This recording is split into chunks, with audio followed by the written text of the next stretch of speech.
Welcome to the Practice Podcast, conversations probing the nature of practice. I'm your host, Dave Fearon, co-author with Peter Vaill of the digital book on Practice as a Way of Being. Find it at mylibrary.world. And now to our show. I hope you will stay with this conversation that I've had with Kathryn Kaplan from beginning to end, because throughout this conversation, we explore an idea, which is that grief can be a practice we choose. I know, choose to be grieving. Well, you'll hear why I think I agree with her and she agrees with me that there's something about grieving that changes and improves us as human beings by doing it intentionally and with many, many moments of learning. There's a lot more in this conversation, including mention of Kathryn's new book, which is called He Died with His Eyes Open, about her husband, Patrick. So get on with it, David. Let the folks hear conversation with this wonderful person whom I featured in two previous podcasts, Kathryn Kaplan. Well, we have over 240 episodes of the Practice Podcast since Peter Vaill, who is Kathryn's friend as well as mine and her teacher, said, let's keep working on the book, Dave, but give me some time. I can't quite stay upright to type. And I said, well, you can recline and we'll record our conversations and we'll make it into a podcast. And that was 4 years ago, Kathryn, 4 years ago. Wow. And Peter, who really couldn't sit up and write anymore, basically, and had been in hospice when we had reached this point. He took himself out because he was having what he told me was fun, working on the book. So anyway, to draw this long story to the point, we captured 22 conversations with Peter, and then I went on. And folks, among the rest of those conversations now is one with Kathryn and her wonderful husband, Patrick. And then after Patrick passed away, I came back to Kathryn, who was working on and finished a book called Becoming Visible to Myself. I love that title, and I had the pleasure of reading it and reviewing it. Now I find that I must come back to Kathryn Kaplan one more time, and that won't be the last, Kathryn, because another book has emerged written about Patrick and her, and it's called Dying with His Eyes Wide Open. And you can give me the subtitle. It's a memoir of love and grief. Yeah. And it sure is. Kathryn sent me the PDF version, which I read from front to back over a weekend. Did little else but read that book. In part because I wanted to offer her a few sentences for the review.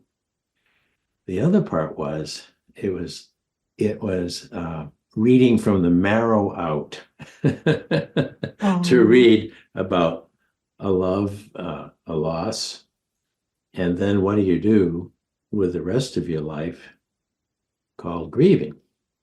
And I think, Kathryn, didn't I wrote, I've been studying practice now for several years. It just occurs to me that grief itself, if done right, if there's such a thing, and I think there is a practice, because we have to keep doing it for the rest of our time. Whatever we're grieving, whomever we're grieving, it's not like we can just let it fade away. It doesn't, does it? No, So what did you think about that idea? I think it's brilliant. And I think I had never thought of it as a practice either. No, it just popped into my head. It really is. And, I've been studying. I've gotten a diploma in thanatology, And now I just, on Monday, found out I have a certificate in thanatology in the United States from the Association of Death Education and Counseling. Wow. And I can't tell you how much people don't want to have this conversation. So they're not going to think of it as a practice because, like yesterday, I did a grief circle. Yesterday was Patrick's birthday. He would have been 69. Yeah. And to honor him and in memory, there was a church in the next town, Cuernavaca, and I led a 2-hour grief circle. And there were 30 people outside the door where we were for a holiday celebration at the library of this church. Mm-hmm. And I had 2 facilitators with me, and Tom, who was the spiritual leader of the church, went out to say, would any of you like to come? And they like viscerally put their hands up. No. No. Yeah. No. So It is. That's a telling reaction, isn't it? And certainly very human. yeah. But the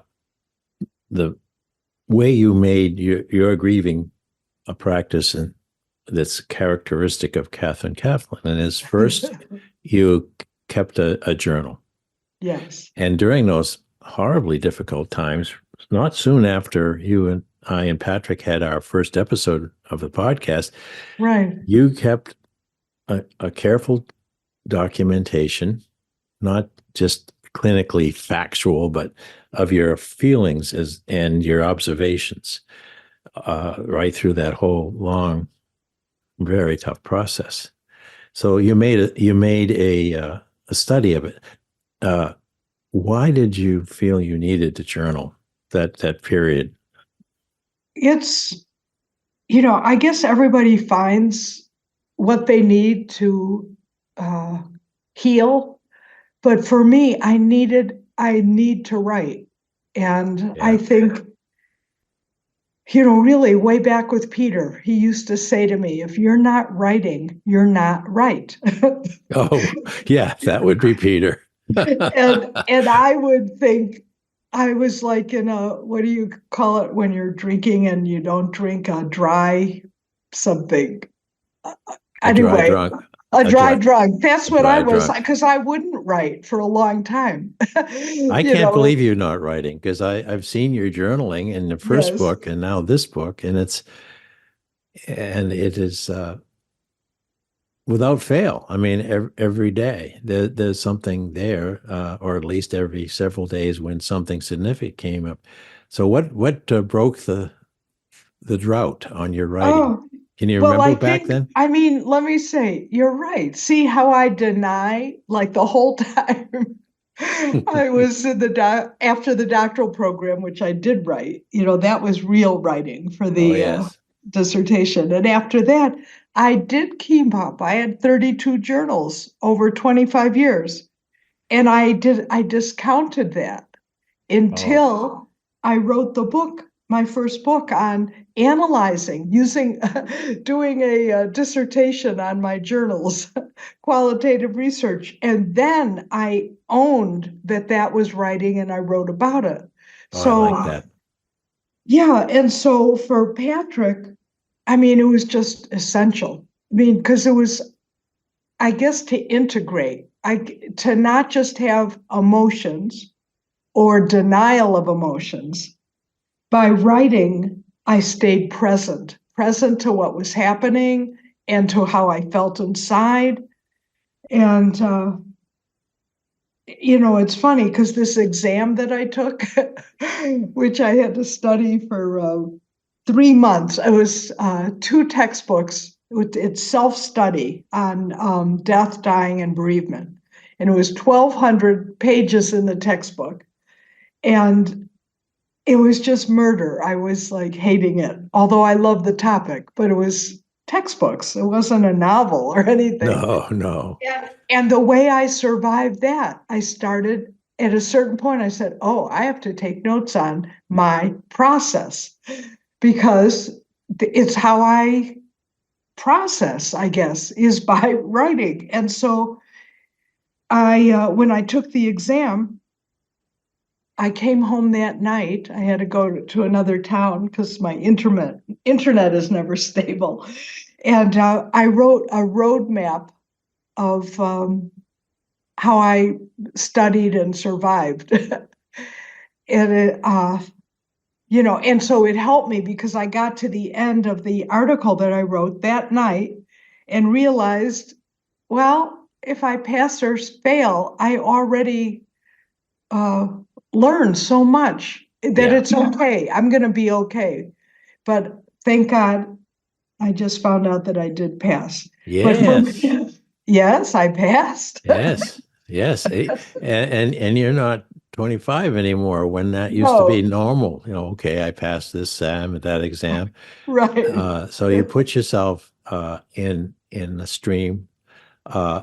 Was it that you want to come back to the U.S. at some point and work as a phenologist, or was it just or was it a challenge that you wanted to meet? Well, I don't have plans to come back, but I would love to have more clients in English. There you go. So now, I mean, I led my first Zoom workshop on November 30th for a Mhm. group that I used to volunteer at. It's called the Transition Network, and it's national, but I worked at the New York City uh, place, and they had asked me, since I was studying grief and all that, could I do a workshop on grief? So I designed that, and it was just wonderful. And so that's what I want to do, more of that. I want to have individual clients that I could do on Zoom or WhatsApp or FaceTime, whatever. Whatever. Because here in Spanish, I've been studying Spanish, but I'm so tired sometimes of making the effort Oh, I can't to imagine. be fluent in another language. And I think with grief, I like to go deep, and I Yeah. can't do that in Spanish. I just Yeah. don't have that. There are certain words that express feelings that just Yeah. you have to speak in your native tongue. And the culture is really different. I mean, Yeah. luckily, the first program I took was in Spanish. So I learned a lot about how the people here in Mexico think about grief and funerals and all their rituals and all that. So it was helpful. And so I hope to do both, but I'd much rather have more clients in the United States. So that's why I did all that. Why don't I give you a moment, a reverent moment for you to Okay. tell us what this new book is about and how people can find it. All right. Well, it was interesting because I'll just say the first book, Becoming Visible to Myself, was, oh, it was so integrative for me. And it was like, finally, like I've been one of those people who doesn't feel they're good enough and is always searching. I mean, Mhm. I'm now 73, so it has Yeah. been a lifetime. And when I finally wrote, it pulled it all together for me. And I wrote that I knew on my last chapter that life would change, but I thought that I would be able to deal with whatever it was because of having gone through this process. Yep. Wow. I mean, who would know that I turned it in, the manuscript, in June, and Patrick got sick in August and died the next April. So I ended up writing an epilogue about those 8 months Mhm. of realizing his diagnosis, that it was terminal, and going through that whole process. That was the epilogue of book one. Book two starts with he died at 7:29 p.m. Yeah, I remember that. And it goes from the detail that if I hadn't taken notes on, it would all be a blur. I really couldn't remember. I couldn't tell anybody. But luckily, I documented. So the first chapter is all about the actual process of him dying and Yeah. the first 11 days after, which were totally surreal for me. Yeah. And then I wrote about the backstory. I was like, oh, okay. So how did we meet? And why were we together? And what were the turning points? And I wanted myself, as I was writing that, to remember, more than just seeing him emaciated and dying. I mean, it's like, I got to remember other things. Yes. And then later, as I realized this was going to be a book, I wanted the reader to know, well, let me give you the gist of who we are, so then you'll understand what the loss is to me. And we never had I wouldn't say like a total harmonious, perfect relationship. And I thought that's important too. Like, I'm very honest about the things that were difficult for us and when we acted absolutely ridiculous and had to face it and then laugh and keep going. And then one of the things when he died, I just knew I had to do something to feel really close to him and that whole process. And one of the nurses I had hired here, her daughter was taking art lessons in town. And so I called her immediately after he died and said, I want to learn how to do realistic drawing. I want to draw Patrick, and I don't know how. So I would go to her house every other Monday and just learn how to draw, basically. And so every chapter of the book starts with one of my drawings. Yeah.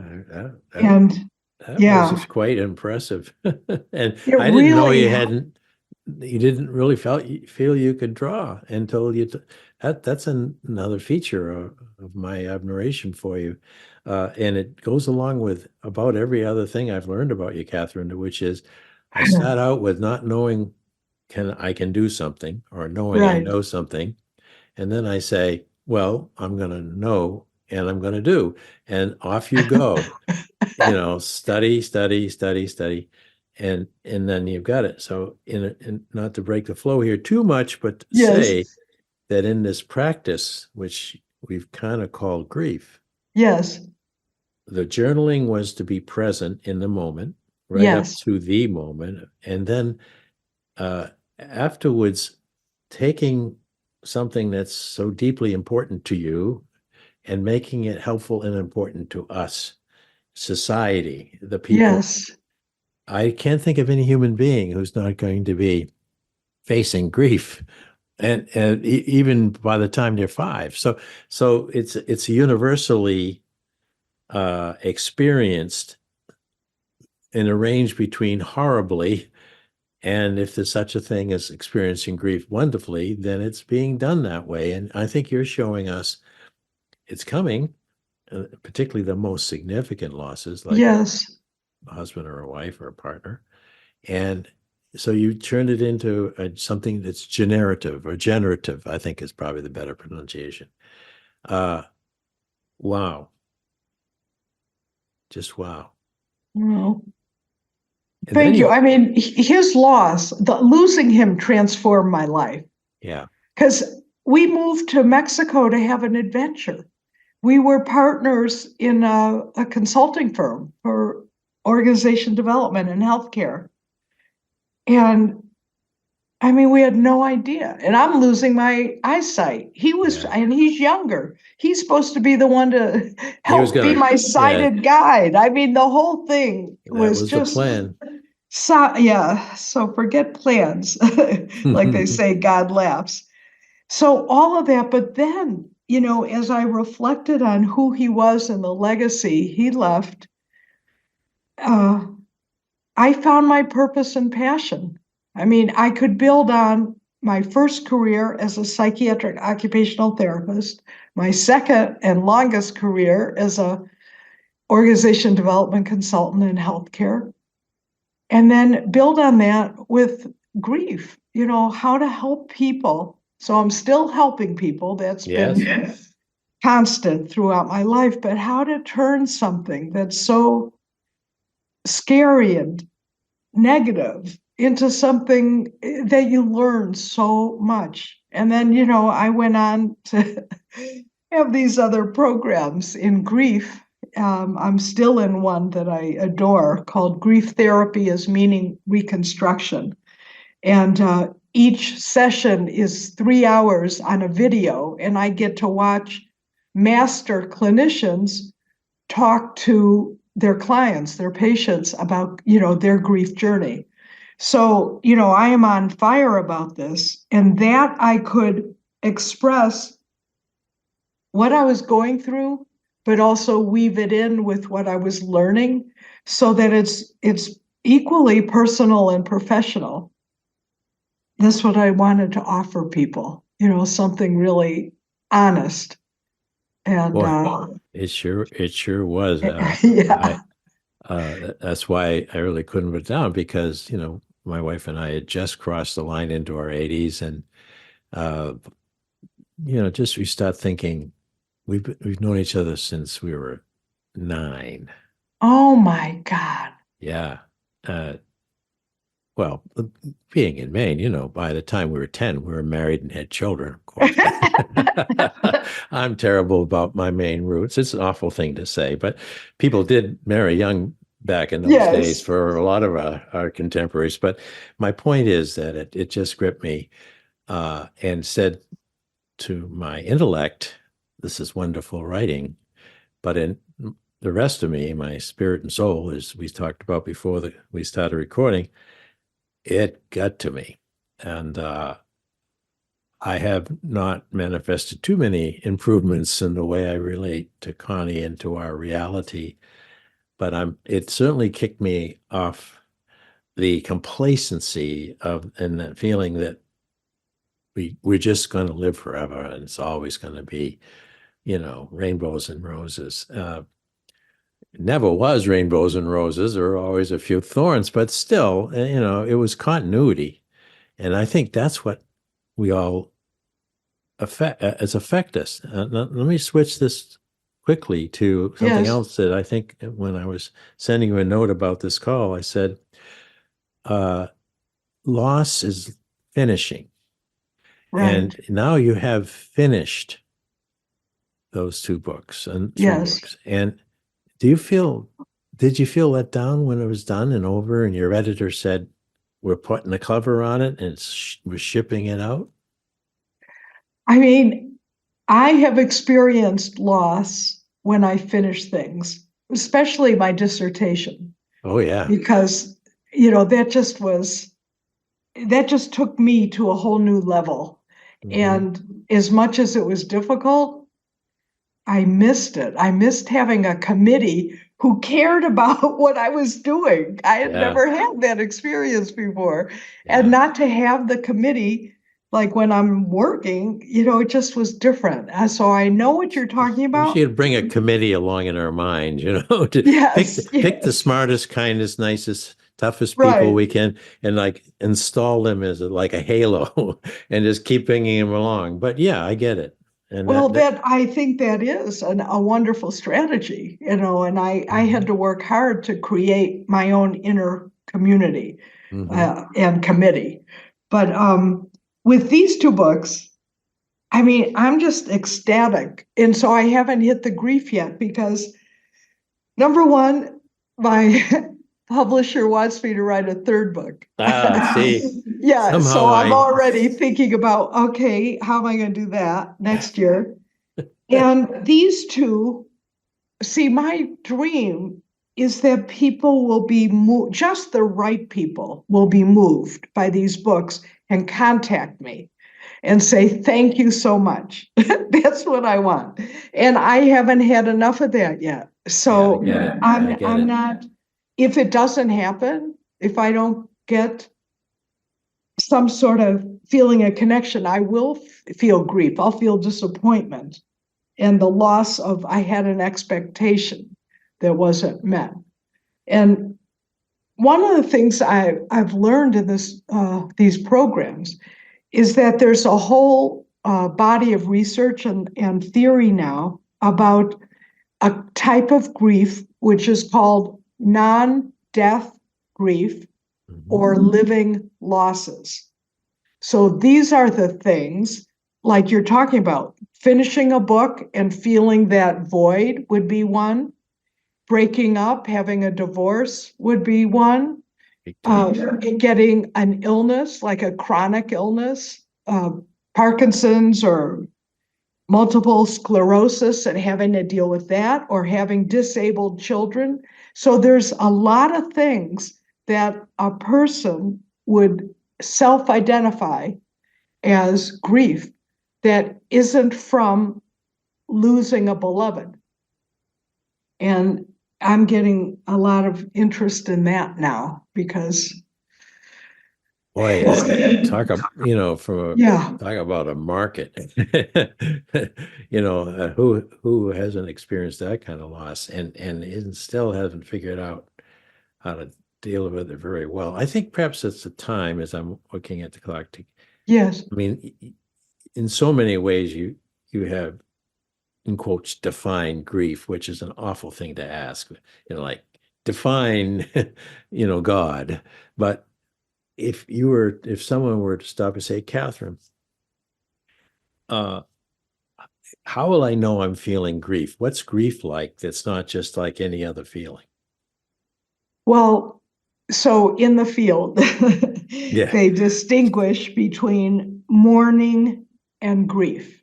Okay. So let's say someone dies. That's really what the bulk of the field is about, dying and death, and then bereavement. So bereavement is how do you deal with the loss that actually occurred in your life? And some people will say mourning are the external kind of social things that you do to deal with the loss. So depending on your religion or culture, but you may have, you're going to do a funeral, you have to have a death certificate, you have to figure out the will and all of that. And then the grief is the internal process of a beautiful way of saying it is that your assumptive world is shattered.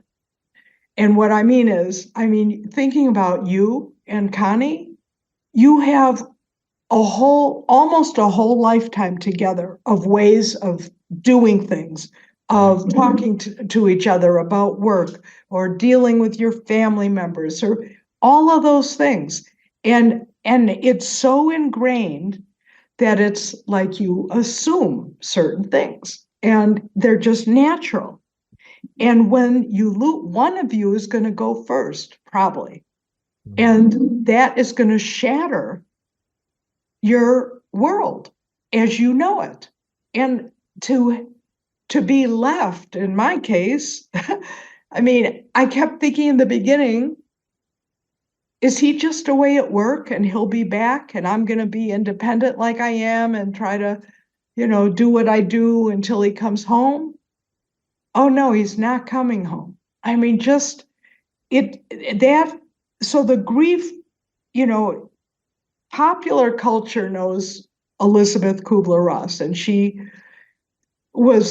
made such a contribution by realizing people who are dying have things to say, and she talked to them, and it was a beautiful thing. But what happened is the popular culture thinks that you go through these phases in order, and it was never meant for that. And now I've read so many different models and ways that people conceptualize grieving, and there's tasks and there's processes and there's this and there's that. But ultimately, each person is a N of one. No one knows your relationship but you. I was married before and everyone thought we had the perfect marriage, but we didn't. And I left. So it's the same with grief. Whatever your relationship is, and most relationships are complicated. They're not just all one way or the other. And unless it's been a violent or abusive relationship, you will miss and have to find a way. How do you find yourself without all the everyday habits and conversations and giving a hug and all the things? So it's a real process of relearning your world with you in it, without that person. Yeah, that's so well explained, and I'll sort of cycle back one more time to my idea that Yeah, we can choose to make grieving a part of our lives as a practice, along with other things that produce results that satisfy us, no matter what. As Peter would say, no matter what the conditions, situation, if you have a practice, it'll take you to a new context at a new moment, at which point you realize you've learned and grown. You've learned and grown. And such a proposition, huh? So, all right. So if I choose at the point when I must to make grieving or loss, any kind of loss, and learning how to work with loss and then grieve, I can do that with the intention that I'll continue to be a free range person. In other words, I won't let that grief, which will take a lot out of me, or would take a lot out of anyone in the sense of it, I won't let it turn me into a crumpled, vegetating, angry, bitter. You get the picture. Which, by the way, as much as I'm up and thinking about life in positive ways, I could become that sort of a shrunken grape of a person overnight, because it has been almost my whole life that I've had this wonderful relationship. exactly.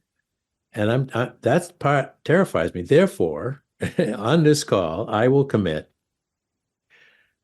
to learning more than I read and learned in your book, and through this conversation, to prepare myself to take on that responsibility as self.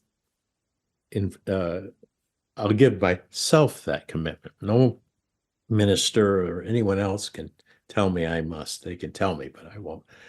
But I have to do that for myself, as is the case with most of the deeper practices that we've done in our lives. We've Well, given that responsibility to ourselves, and we've kept it, as you have for so long, in so many wonderful ways.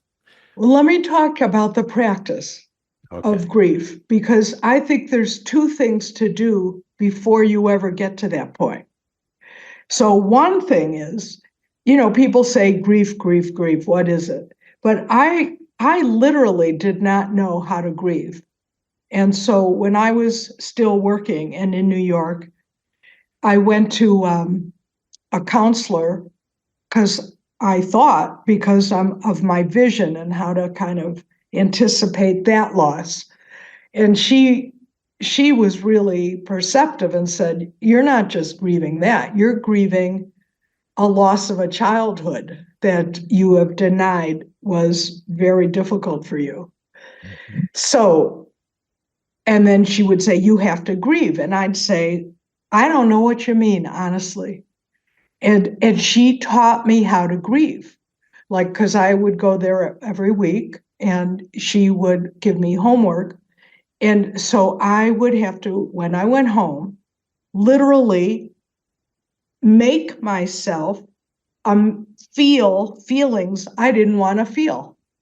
So I would put on music that would make me cry. I looked at images that were evocative.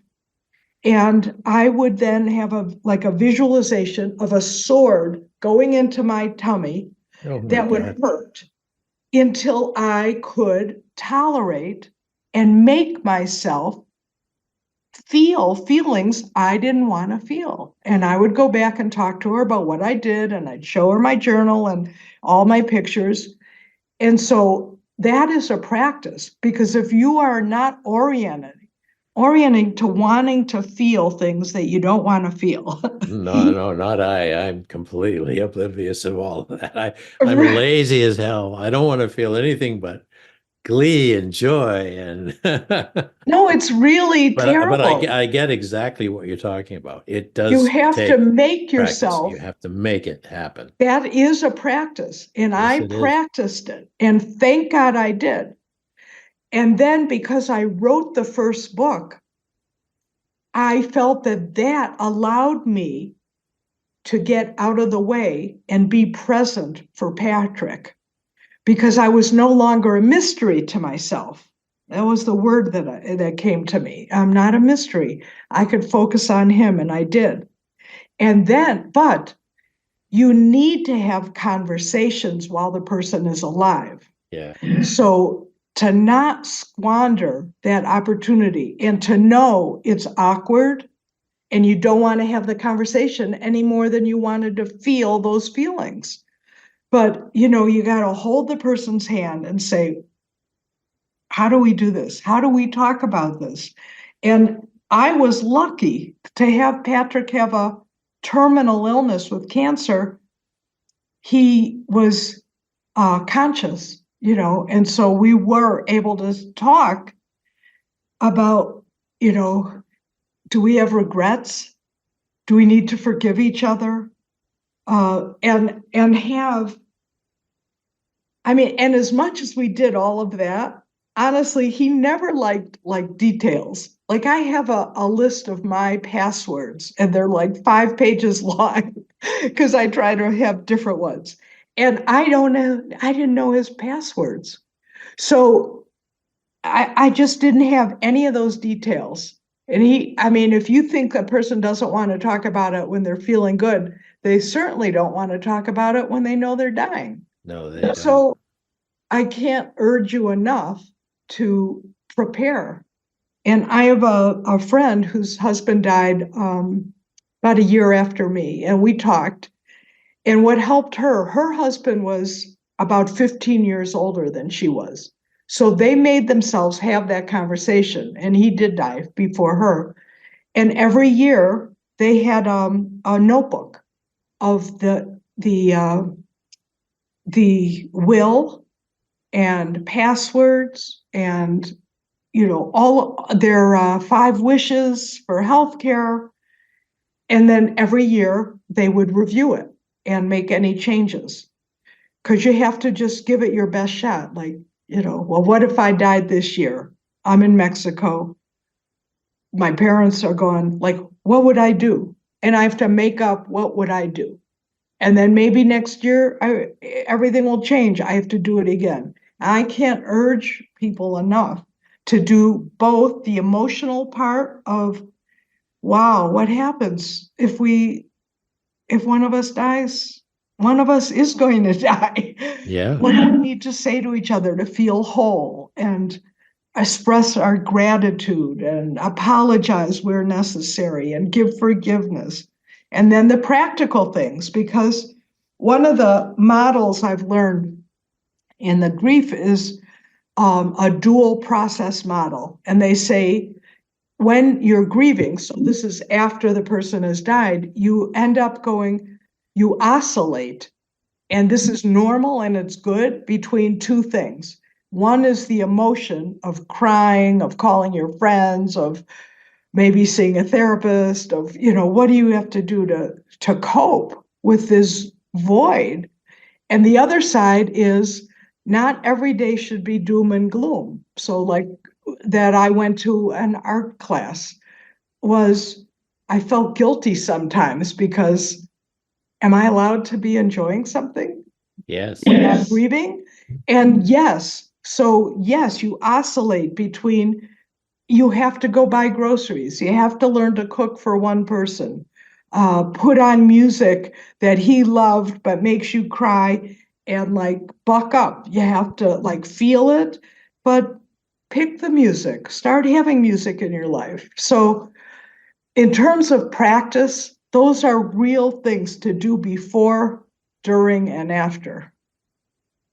Wow. I think, now we got to take this seminar out to the world, Kathryn, because I mean, I'm not putting it down at all. I've learned a great deal in this very few minutes that we've talked together about you, about myself, about all of us with a large capital A going into this new year with hopes and assumptions as assumptions, but we're going to have to learn how to adapt if we don't.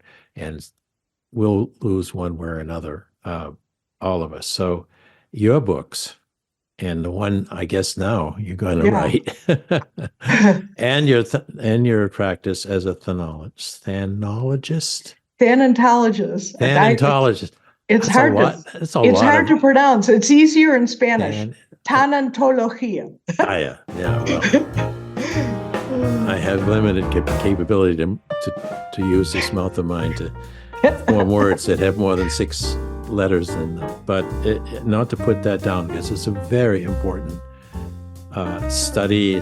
The people who have made that study and are continuing to learn about it and to be able to help us if we can find a way to get to them is a whole bunch of practitioners that the world could use, along with the people who try to treat and heal us while we're still, whole or nearly whole.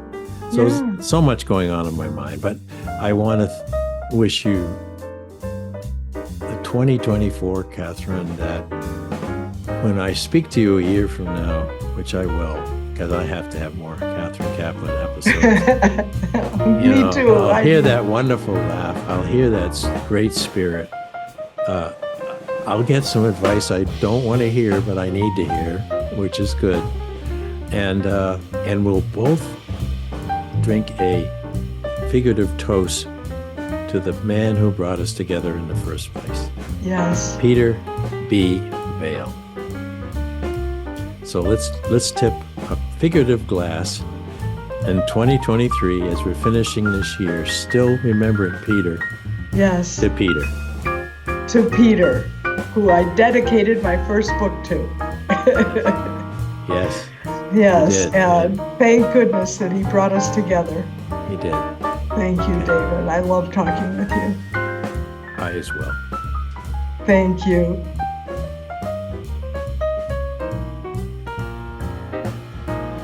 Thank you for listening to the Practice Podcast, conversations probing the nature of practice.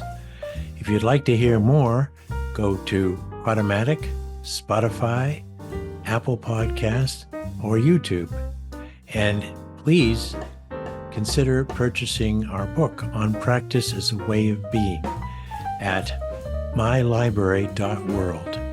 It's a digital book with lots of features that you do not see in a conventional book.